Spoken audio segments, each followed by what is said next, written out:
How did you feel when you were done being vice president and the election started? I was actually relieved after I was vice president, because that meant that I will not be politically stressed anymore.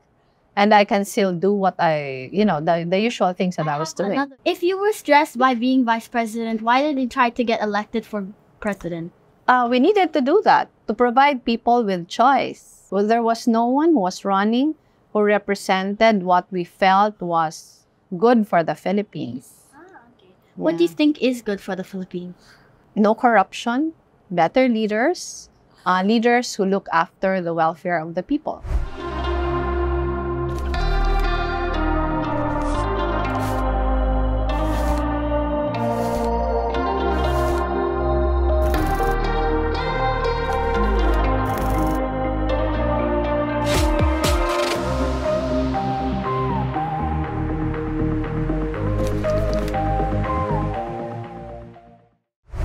Hi everyone! Welcome back to my YouTube channel.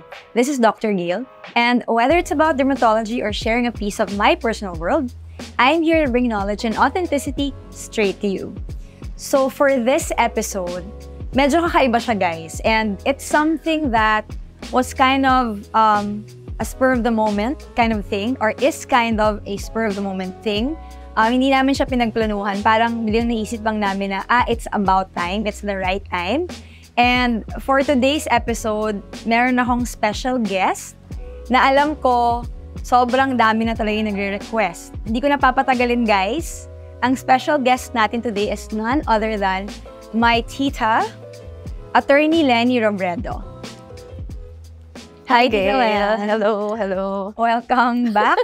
Thank you for having me. Our magulong condo. Actually, wala po kaming prepare. As in, ano talaga to, parang anything goes. And we wanted to be as authentic as possible. So, dun sa mga nag-follow sa akin sa IG, nag-post ako ng, tinago din si Tita Linda, nag-post ako ng story and parang a question. And I asked you guys to send in your questions for her. And so, nagulat kami kasi parang kaka-upload ko lang tita ng video. Ang dami sabi ko, oh my God. Tapos yung iba, medyo controversial. So, hindi po namin masasagutan lahat or hindi po niya masasagot lahat ng questions. But since our focus for this topic is really more about womanhood, being a strong woman, ako as a pamangkin and as a person, I really look up to Tita Len because of her strengths in being a woman. So, before that, syempre inangkin ko na lahat ng stage. Tita Len, meron ka ba gustong sabihin? Follower mo ako, di ba? Syempre kami yung #1 fans ni Gail. Kaya wala silang choice, guys. Oo. Salamat sa pag-invite sa akin. Matagal ko na itong gustong gawin. Even before, when I started, kasi most of you know, I started with my channel 2019. And noong mga panahon na yun, gusto ko na talagang invite si Tita Len. Pero parang medyo alanganin po ng time na yun. Kasi diba? VP pa ako. Yes. Parang I didn't want it to be political or what. But now, na hindi na siya VP, mas malaya na. Malaya. Tama, yun yung word na Let's get the ball rolling, Tita. Meron po akong questions here. Actually, sobrang dami. And isa sa pinakamaraming tanong na natanggap ko po. Attorney, why so glowing? What is your skincare routine? Oh my God. Yeah. Alam to ni Gail, sobrang late ako mag-asikaso sa skin ko. Totoo yun. Parang derma na po ako nung nag-start Derma ka na. Actually, si Gail yung nangungulit na mag-sunblock, mag-moisturize. Pero parang 50 na ako. O, diba? Nung ano yata, ay, nasa 50 po kayo noon. Hindi lang taon na po kayo ngayon. Parang siguro mag-50 na. Nasa Congress na ako. Kinukulit mo ko. Yes, totoo. Kinukulit niya ako na, Tita Len, mag-sunblock. Ako, sobrang tamad ko. So, parang nung derma na si Gail, papadala niya ako ng mga sample na gamitin. Tapos minsan nga, nagugulat ka na meron pang iba. Ay, yes. Meron pang tira. Marami pang tira. Hindi mo ba ginagamit? So, parang yun. Doon ako nasanay. Tapos pag nangungulit ka na, dumaan sa clinic mo, dadaan ako. Siguro kung nasa Quezon City ka, mas madalas ako. Pero dahil nasa Makati ka, mas bihira. Pero yung skincare routine ko, very basic lang. Talagang yung pinaka, lang siguro, na huwag matutulog na madumi yung mukha. Yes. So, yun yung, kay Gail din yun. So, nag-double cleanse ako. Yay! Nag-double cleanse ako. Yung gel muna na cleanser, tapos yung water-based. Water-based. Water-based. Tapos, si Gail din nagsabi sa akin na paggabi, mag-threat. Yes. Sa age ko, Tretinoin. mag-tretinoin na. So, yun, parang toner, tapos threat, tapos siguro serum, tapos moisturizer bago matulog. Tapos sa umaga, malinis na mukha, tapos moisturize, saka sunblock. Yun lang. Diba? Ito yung sinasabi ko sa inyo, guys. When it comes to your skin, genetics talaga plays a very, very big role. So, si Tita Len, swerte siya kasi yung genes niya hindi predisposed to acne formation, hindi siya predisposed to, alam mo yun, yung mga talagang deep wrinkles and pigmentation. So, maswerte siya. And for you na feeling mo you're also like nearing your 50s, she is proof that it's never too late. Talaga, better now than never. Siguro, marami din akong regrets. Like, isa sa mga malaki kong regret, lumalabas na ngayon yung, tawag din, Gail? Yung pigmentation po. Oo, pigmentation. Tapos sabi sa akin ni Gail, dahil late na ako nag-sunblock, tapos parang hindi ako gumagamit ng enough. Hindi po. Diba yun yung sabi mo? Tapos parang sinasabi mo na kailangan ko mag-reapply. Yes. Ayun yung lagi ko nakakalimutan. Kasi pag nasa trabaho na, wala. Kasi si Tita Len, she does a lot of field work. Di ba parang minsan di mo na pumaisip talaga yun eh. Buti na lang, marami na tayong pwedeng gawin to reverse that. Oo. Yun yung hindi ko pa ngayon nagagawa. Kasi wala pa siyang time. Nag-iinitan na ni Gail yung mga pigmentation ko. Gusto niya nang tanggalin, pero wala akong oras. May downtime, na ilang araw. Tapos, pinag-iinitan din ni Gail yung neck ko.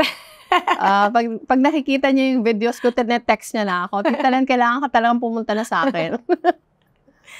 Since derma ako, syempre sinimula natin sa skincare. Pero I know that a lot of you would like to get to know her a little bit more. Let's not make this about skin lang para maiba naman. Tita, balik tayo dun sa kabataan nyo. Yeah, ganon. May mga nagtatanong kasi about your late husband, na syempre uncle ko. Paano daw kayo nag-meet? And ano yung pinaka-memorable memory mo with Sec Jessie? Naku, mahabang kwento. Pero, i-summarize ko siguro. Siya yung pinakaunang boss ko. After graduation, yung pinakaunang work ko, siya yung nag-interview sa akin. As in, siya yung big boss ng opisina. Hindi siya yung immediate boss ko, pero siya yung boss ng boss ko. Okay. Doon kami nag-meet. Pero ikaw, kilala mo si Tita Jess? Yes. Siya? Hindi siya typical na politiko. Actually, hindi siya very sociable. Hindi. Mahilig siya sa bahay na tao. Maagang umuwi sa bahay, maagang matulog, very family-oriented, gusto lagi magkakasama kami. Pero masipag sa trabaho. So, tingin ko yung mga kakulangan niya bilang politiko na parang he more than makes up sa klase ng trabahong binibigay niya. So, ang pinaka-memory ko siguro yung magkakasama pa tayo sa isang bahay. Yes. Kasi si Lolo, yung lolo po ni Gail, yung tatay ng asawa ko, sobrang istrikto. Sa Naga kasi noon, uso pa yung mga sayawan, pupunta kami sa mga parang barangay events. Tapos, si Tita Jess kasi mga 9 o'clock dapat tulog na siya eh. Oh my God. Pag hindi siya nakatulog na 9 o'clock, parang nag-oversleep siya in the morning. Pero ang oversleep nga, mga 6 o'clock na tulog pa siya, oversleeping na yon. Nagagalit na si Lolo. So, kakatukin na kami sa kwarto na sabihin, gisingin mo na nga yan. Dapat alas 7 nasa office na siya. So, yung ko lang, masunurin si Tito Jess. Kahit mayor na siya, pagdating sa bahay, anak pa din siya. Anak siya ni Lolo. So, I think, tumatak yan sa akin na parang kahit anong edad natin, yung mga magulang, parang sila pa din yung person in authority. Parang, siya, very Filipino thing. Nga po. Kasi, parang sa West, hindi gano'n. Hindi. So, yun yung memory ko na tingin ko malaking lesson for me. Actually, growing up, one house lang kami. Parang yung isang room kami ng dad ko, yung isang room si Tita Len, Tita Jess. And then ding lang yung pagitan ng rooms natin. And then yung lolo at lola namin dun sa parang master's bedroom. So, growing up talaga, like kami ni Aika, we went to the same school. Sabay kami, take turns kami sa banyo. Naalala ko hindi na rin, diba? Kasi hindi unang magising, which is usually sila. Tapos yung next na maliligo, yun yung kami, diba, tita? Oo nga. Saka Gail, Si Aika, si Trisha, saka si Jillian are 6 years apart. Dahil si Gail, same household kami. Parang si Gail yung panganay kong anak. Kasi 6 years apart din sila ni Trisha, ni Aika. Lumaki sila na parang magkakapatid. Naalala ko, pag may travel si Tito Jess dati, na hindi ako pwede, kayo ni Aika yung kasama niya. Alala ko yun. Sa Zamboanga yata kayo sinama. Yes, yung resort. Tapos nag-Thailand po tayo. Nag-Thailand. So parang ang panganay talaga, sige, lalo na nung wala pa si Trisha saka si Jillian. Parang dalawa yung anak ko, si Gil saka si Aika. Dati laser disc pa po yung So naalala nyo, nagre-rent kami ng laser disc. Manood Yun kami yung treat together. namin. Tapos bibilan kami ni Tita Ren ng Concord cake. Naalala ko yun. Sa Concord Graceland. cake, yes. Concord cake and laser disc. Tapos nung buntis mo si Tita Ren, iba yung Ayun. gusto ko ipangalan. Buntis ako kay Aika. Aika. So si Gil, maliit pa. Mga 5 years old siguro. Tapos, parati mong hinihimas yung tiyan ko. Tapos, sasabihin mo, gusto ko pangalan niya, Hilda. Di ba? Kasi ayoko ng Hilda. Ayoko ng Hilda. Ayoko yan para sa baby ko. Sabi niya, sige, Abigail na lang. Sabi ko, hindi pwedeng Abigail. Kasi paano yan? Ang nickname niya, Gail din. Sabi mo, oo, gusto ko pareho kami. Kasi sabihin ko, pagtatawag ako ng Gail, di dalawa kayong sasagot. Eto, may nagtanong din ito. Ayoko nga sana itong isama, pero sige na nga. Sama na natin. What is your most memorable memories? Memorable na memories pa. About Dr. Gail? Ay, naku, marami. Marami. Si Gail. Ayan, eto, ang nipis-nipis niya ngayon, diba? Ang taba niya dati. As in, ano talaga siya? Malaki talaga siya. Tingin ko, kung naalala ko, high school, nag-start ka na mag-jeta-jeta. Yes. Pero parang yung pinaka-transformation talaga, yung college. Diba? Oo nga. Kasi kasama ka sa track team. Yes. O guys, Kasama sa track team ng Ateneo. Oo. Doon 10 talaga kilometers siya- ako nung tita. Yun nga, doon talaga siya lumiit. Yes. Pero yung pinaka-trait ni Gail, whether nung malaki pa siya, ngayong maliit na siya, ang lakas niyang kumain. Ang lakas niyang kumain, as in ano talaga, walang pili. Kinakain niya lahat.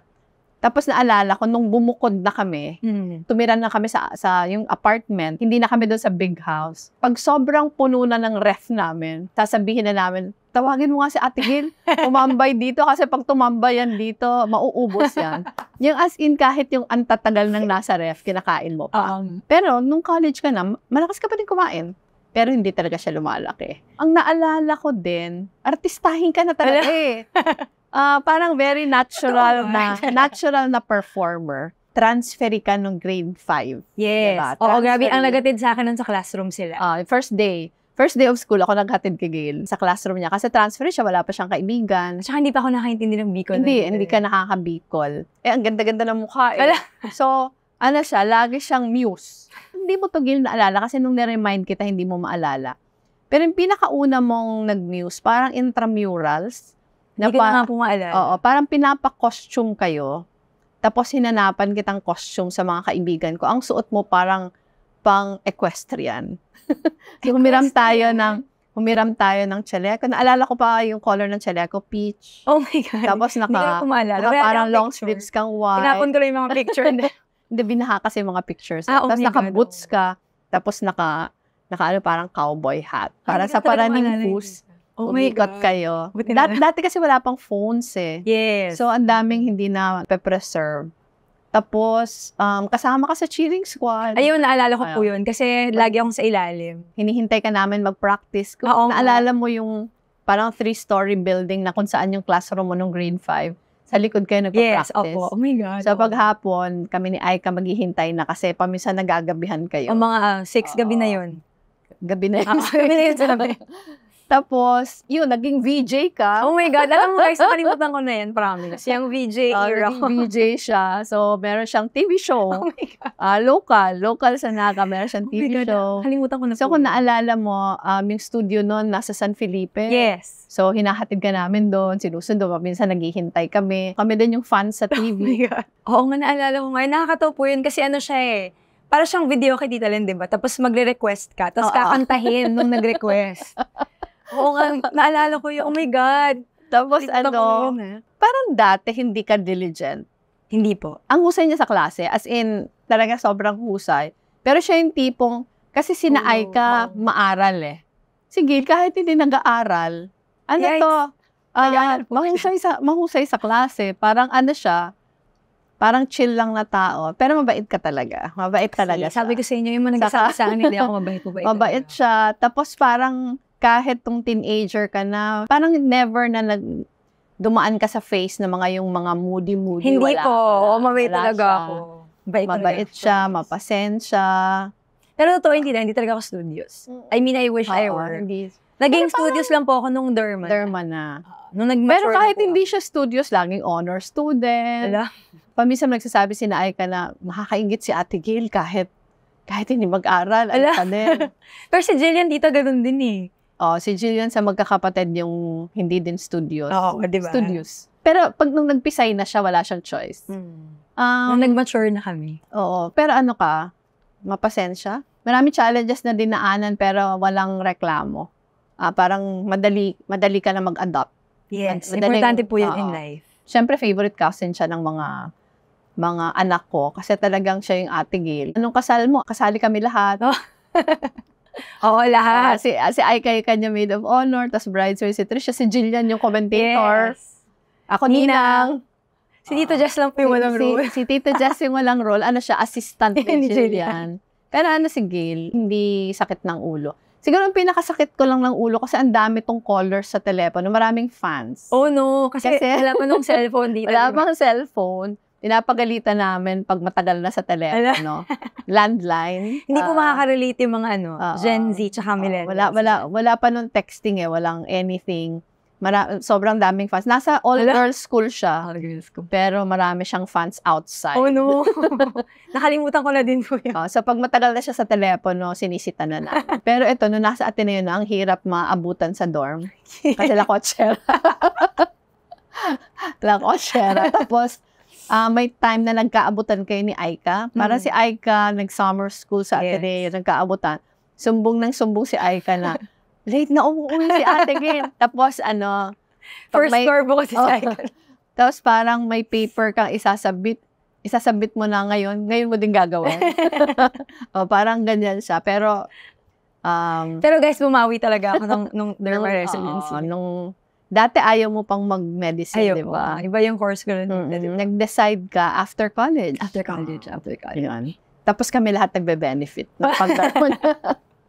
Ang dami nyo nang nalaman sa akin na tama na, nahihiya na ako.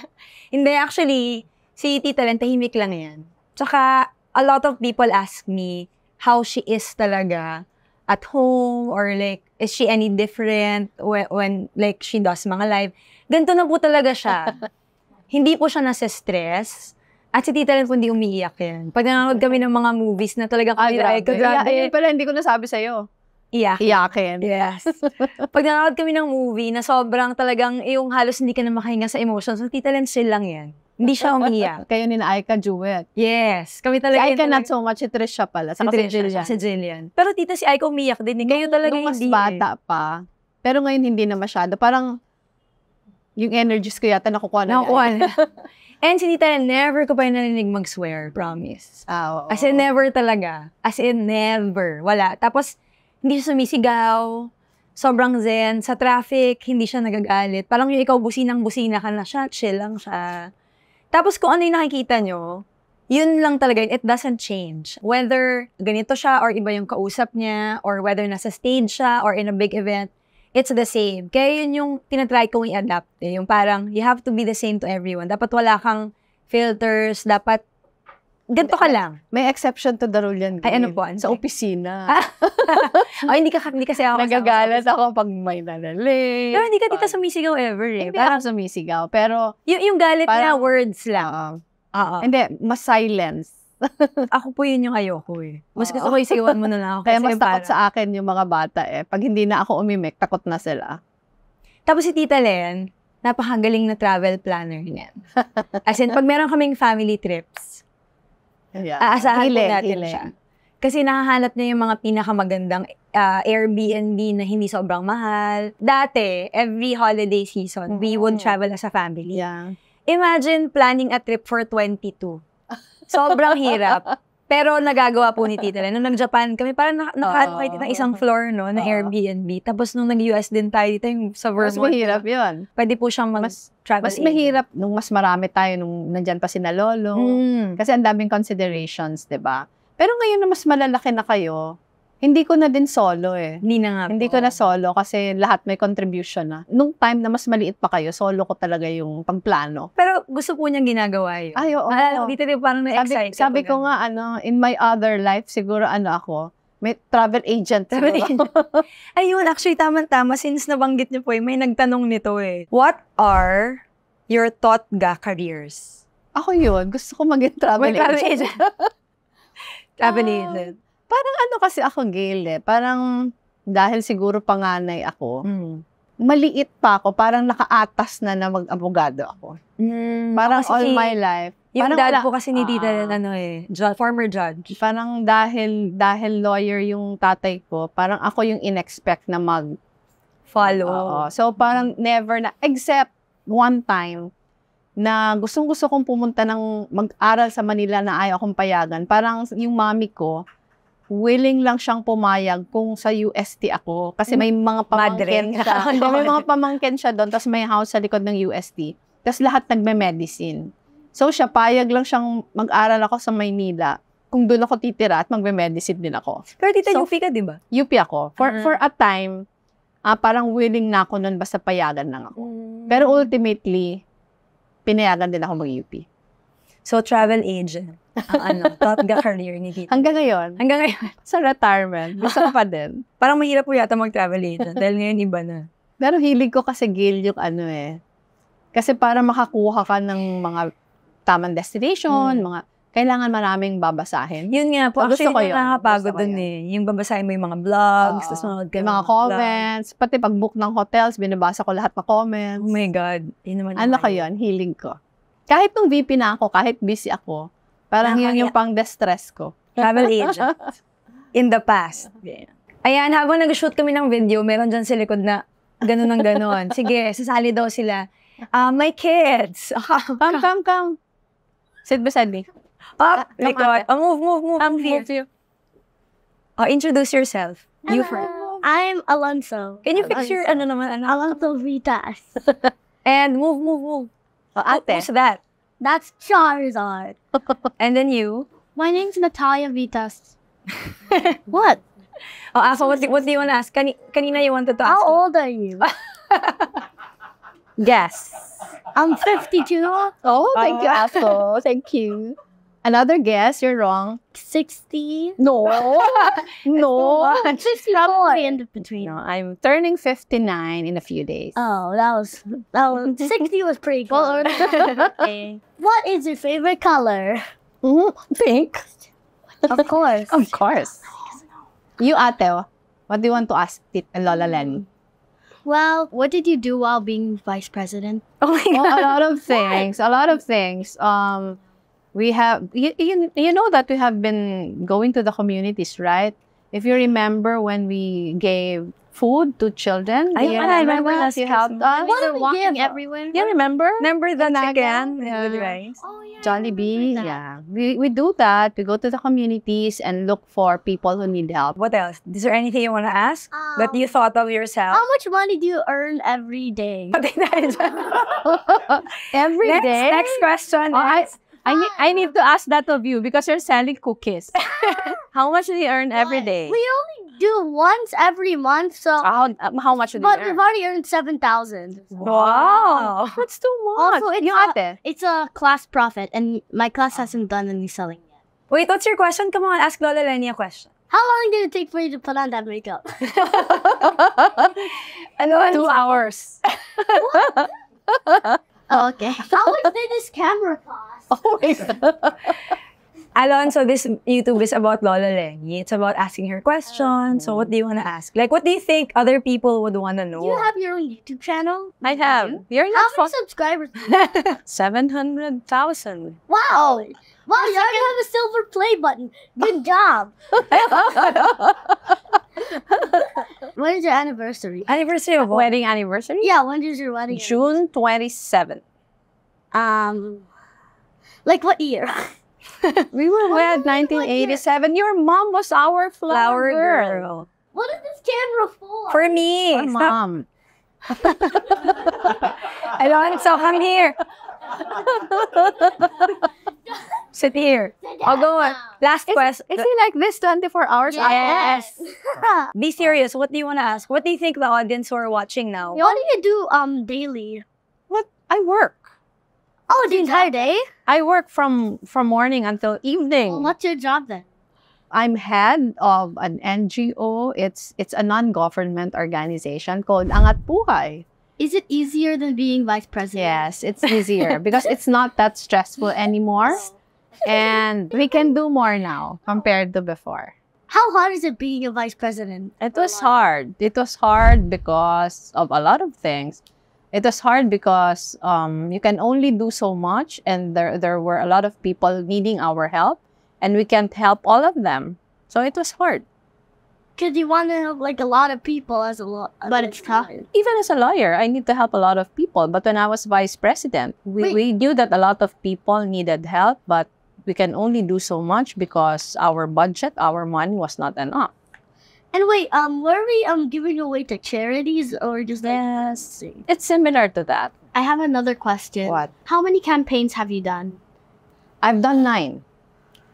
6 for Lolo Jess and 3 for myself. Really? Only 3 for? Yeah, your mom has been helping. And you have joined also. yeah. Remember you were dancing. With all of them? I've joined all. No, this the two. You've joined 2. What is like the worst possible like choice you had to like choose?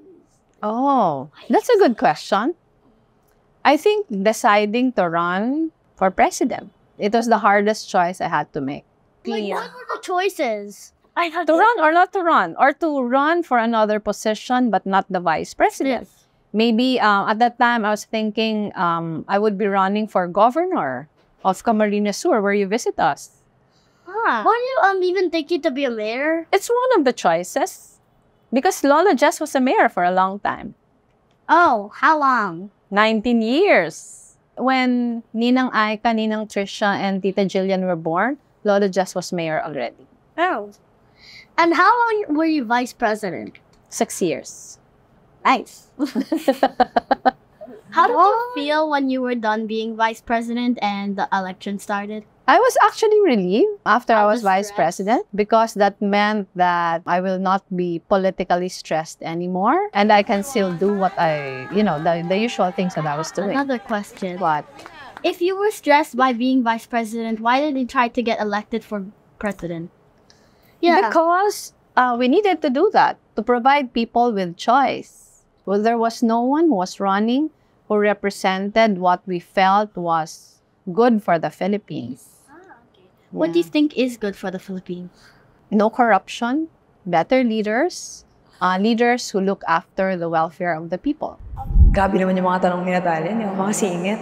Wait, No, your questions are like really, like What? very serious. like this. How many campaigns have you ever done in? She asked that already. Oh my God, that's listening. I know why your mom is not gaining weight because you're so malikot. I'll go say goodbye properly. Say thank you, Lola Lenny, and say goodbye to everyone. Thank you, Lola Lenny. Goodbye. Pag nakikita ako, ang itim ko, tapos hindi ako nagsasmile, tapos ang laki ng mata ko, tapos balbon ako. Tapos yung tumatakto sa akin na, ay, ma'am, hindi mo kamukha. So naalala ko, nung mga first few months siguro na politiko siya, lagi ako naiinis. May mga usapan kami na nalilate siyang dumating, or paalis na kami, may dadating na humihingi ng tulong, malilate kami, or magpaplano kami halimbawa manood ng sine, hindi matutuloy kasi kung ano man. Karamihan sa mga bashing nasa Facebook. So dati, ang advice sa akin, huwag kong basahin ng negative comments. Pero ako binabasa ko. Kasi hindi naman lahat na negative comments malicious. Paminsan, may negative comments na actually may sense siya.